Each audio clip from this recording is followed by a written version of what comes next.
problem that Mr. Buddy's talking about. It's not gonna be a question and answer, he's just gonna give us his thought. We do have reports up here that people can get, and we'll let John, this is John Monahan. So, I've been consulting with you guys for several months now. I was the water superintendent for the city of Oneida. I ran the town of DeWitt Water, I operated in the city of Syracuse Water, which is where I live. So I have 16 years of running water system. I hold a 1B license from New York State. You can't get any higher than that. So I want to cross the T's and dot the I's. First of all, I want to let Buddy know. Caring about water quality is fantastic. I've seen it. It's fantastic. It's a great quality. That's what you want people to feel about your water. But let me, again, cross the T's, dot the I's for you folks. So, the first thing he was talking about was the city of Oneida flushing their hydrants. They do it every fall. The reason why they do it is exactly what you got going on up here. Brown water. It's not a question and answer, buddy. Everybody here, I think, knows the geography. Oneida is about 25 miles that way. The reservoir's up there. So they release a press release to the towns that are downstream of them. That's why you're not involved in that. If they're flushing a hydrant on Lenox Ave in the city of Oneida, it's got nothing to do with up here, which is why you're not on the report. They send that report to Sherrill, Stockbridge, Munsville, Durhamville, Verona, because that's all downstream of them. You guys are in a fantastic position up here. That filtration system is, what, 2-3 miles north of you here? No, it's not that. Is it? But you guys, Less than 5. all right, you guys are the first customer off of that transmission line. That means the water has just gone through those filters, just been hit with chlorine. Let me address that too, because Buddy brought up UV light. You do one of two things. You put chlorine in the water, or you UV disinfect it. They filter it, and they put chlorine in the water. Now, he talked about TTHMs, trihalomethanes. Yes, they do cause cancer. They are a disinfection byproduct. That is tested quarterly in your water. From the chlorine. From the chlorine. It's tested quarterly. The results go to the United County Health Department. If they were wrong, they'd be all over you in a minute. So, that is tested quarterly. You have free radical chlorine in your water. That's tested monthly at Christine's office. So what that is think of the game Pac-Man. Free radical chlorines in your water waiting to encounter anything that could hurt you, and it's eating it. And as it encounters it, you get less and less free radical chlorine. That's how your system works. That's what keeps you safe. The reason why you have brown water. You guys used to have a car wash up here on Main Street, right? Not there anymore. So when your system was first sized, it was sized to use a certain amount of water. If you have businesses leaving, people aren't in houses, you're not moving the water enough, so it's setting in the pipe. Christine, what road do you live on? Meadows Road. So Christine's on Meadows Road. I'm going to assume there's about an 8-inch line that goes down that road and ends at that fire hydrant. How many houses are on that road? 4, 5? 5, 6. 5 houses trying to draw all that water out of that line. Doesn't happen. So that water's sitting there in a ductile iron pipe. Has anybody ever gone on YouTube and looked at what the inside of a ductile iron pipe looks like after 50 years? What's that? This is all plastic. It's a fiberglass plastic. Okay, but still, all the organics and the inorganics have just been sitting in that pipe because we produce potable water, not distilled water. There is stuff in the water that after 50, 60, 70 years has settled in the bottom of that pipe. So the challenge you folks face up here, and me and Stacy had multiple late night conversations about this. You don't have consistent water guys just operating your system. You guys should quarterly be flushing your dead ends, because every part of your water system is a dead end. You go down, what's that, 69, and then Main Street, Christine's Road, Lee Taberg Road, they all end at a fire hydrant. Quarterly, somebody should be leaking those out to move the water. It's either gotta be consumed or moved out of the system. That's what you folks are facing up here. And what you're going through is not unique, it's the infrastructure, pretty much the entire country's that way.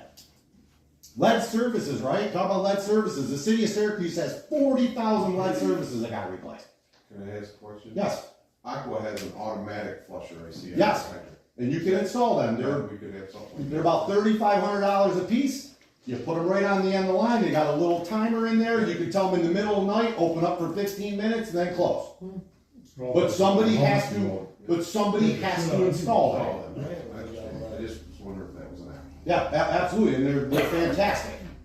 And of course, the warmer the water gets, the more you have to move it. Because that's when it starts using up all the free chlorine that's in the water, because when the water warms up, things start to grow in it. So it uses more chlorine. And yes, with the THMs, just because some chlorine is good doesn't mean more is better. That's why they test it. And you also go through quarterly testing for all the metals in the water, organics in the water. One thing I did bring up, you guys, this water system is required to take one sample a month. One. But we take it at Christine's office, and I'd recommend it. Probably should find a place down on Matt Drive to take a sample every single month, because they're their own little water system. They used to. And again, I'm consulting and I'm learning things. I've talked to Tim Dean a little bit, but you had Mark Rebhand, who used to work for me. He was trying to do it for a little while. When I came on board, Matt Burns was doing it for a little while. We found Buddy a couple months ago. He has no water background experience, but he tried to step up and help. But this community, your water system gets neglected terribly because you can't find anybody to run it. I have all the knowledge in the world and I can put it into somebody, but you gotta have somebody with some mechanical background, because same thing, you got a bunch of water meters that either the wire's broken, the touchpad's broken, the meter itself is broken, because we talked about your water meters, they're your cash registers. You're estimating water bills because you can't even find somebody to just walk through the town and touch the touchpad on the side of the house. Let alone just get in the basement and undo a couple universal connections and put a new meter in there. But I've been talking about this. Stacy was, every time after this board meeting, we would talk, and I'm like, did anybody find somebody yet? But that's what this town needs, is somebody solid in water that wants to learn and move forward and go. I mean, next Thursday down at Theodore's in Canastota is one of the water seminars. They have it twice a year. But if you have a license, you go there and you're among your professionals and we talk about water. Who's got this problem? Who's got that problem? In every single town and village, they all have the same problem. You guys don't have money to put brand new pipe in the ground. Who's got money to do that? Last time I checked, it's pretty costly just per linear foot, and that depends on if you're putting it in the pavement or the grass. Hydrants are almost $3,000 just for a fire hydrant. But I probably should have come up a couple meetings ago just to let you folks know that from my standpoint, that's what's going on up here. The water's safe. Okay, you're contradicting everything you just said, because you just said. Wait a minute. Come on, you just said. The public comment, you already had the public comment, you had your 5 minutes. I get to respond. The public comment's over, we're in the next phase of the meeting now, so your time is up. I Thank you think for the question coming to this. is the groundwater coming out of, that came out of hydrants, is it unusual for a flushing? No, For that to happen? no. Is the water, last time it was tested, safe? Yes. And you've never popped a negative or a positive sample here at all. Okay, for the man who Well, lives, it come may out. not be- It may not be ideal, the groundwater came out of the hydrants, but it is not unusual. Not unusual. I just told you, that's why Oneida does it every fall. And that's why they put out a press release so people know they are flushing, we're gonna get brown water. Because they're trying to remove as much of the sediment out of the pipes as they can. I don't think this town has ever been on a routine flushing maintenance, so you guys you got more in there than most people. Alright, I wanna make a comment. No, come out. No, he should be able to answer some questions. He should be able to answer some questions. I've got 20 minutes worth of brown water out of each end cap. That old man that lives on 69, he don't have a choice but to drink brown water How because many we meters only have you flush been it there? once a year. Said we hired you as a laborer to fix the meters and read the meters. How Right. many have you fixed? How many what? Meters? I think Oh, I have it. it's just time out. Oh, time out. Bye, thank you. Thank you. Well, I wanna make sure everybody understands that all that's BS. Your water is contaminated. Alright, next is the assessor's report. Thank you. Thank you. Just make sure I understand, this is all going into the schools as well. These old pipes, this old water, this is all hitting our children in the schools. Yeah, so go ahead, Nick, you're up. Alright, so, the county has, I just filed a new file with the county, so they have updated address changes and what I have up to date right now. Working with a few lawyers about fixing some 5217s that were incorrect 2-3 years ago, that got transferred, but explains why there was a lot of issues there. Averaging 2-3 people a night now, so. And my phone is still ringing off the hook and voicemail full for angry taxpayers. So, that's all I got. But you're addressing them. Yes, You're not anymore. yeah. Alright, so next on our agenda is approval of the town board minutes. You all received the copies of them, do you have a chance to look them over? Does anyone wanna make a motion to accept them? I will make the motion to accept. I'll second. Duel, Aye. Bob, Aye. Bruce, Aye. Sullivan, Aye. Devil, aye. Chris, would you like to give us the town clerk's report? Okay, certified copies, 27, for a total of $270 to the town. Conservation licenses, town share, $123.98. Town share of the marriage license, $35.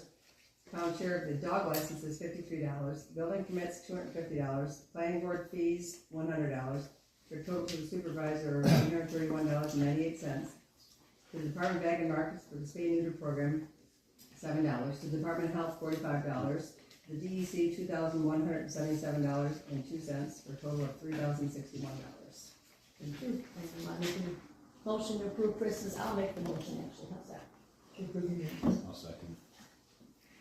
Duel, Aye. Paul, Aye. Bruce, Aye. Sullivan, Aye. Dibble. Aye. So we're gonna move on to supervisor report, we have quite a bit here tonight, there's a couple of things that weren't on it, they come up afterwards, so. One of the things that we are working on is, we're getting a bond for $266,000 for the Zuber Road project. We've, submitted over, 800,000 to FEMA, waiting for FEMA to reimburse us that for Zuber Road. And with the help of the attorneys, we've also starting the process of getting a bond for Gosner Road. They're starting to work up there, and that's over, I think, $800,000 as well. This road work is not cheap, we all know, so we're just happy that FEMA was able to help us out with them, so now we're just sitting back and waiting. So what we have here is we have a secret and a resolution that we need to vote on tonight, is to go to the bank to get the bond for the Zuber Road project, and then we can get that one closed out. We don't have the secret yet for the other one, but that'll be coming, and we'll probably do it at the public hearing for it, or at the, budget meeting, okay? So. what do I have to do now? Just read it? Yeah, so Secret this first. is, yeah, this is separate from the Gosner Road, so. Yes, yeah, separate. Gosner Road will be coming, yes. Yes. So you're gonna receive your resolution for this bond resolution, so if you guys wanna run through that, the secret Just first. read it.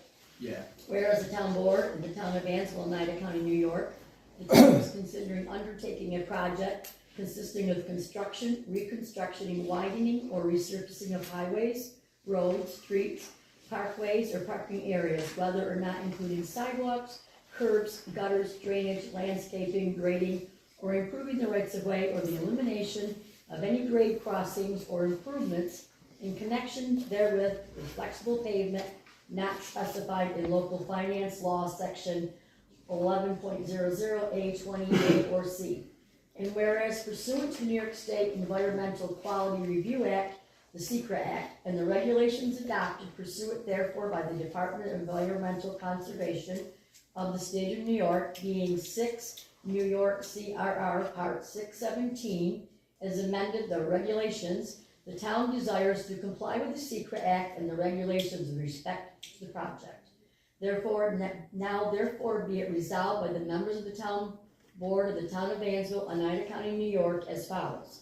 The project is in nature of replacement, rehabilitation, or reconstruction of a structure or facility in kind on the same site, and therefore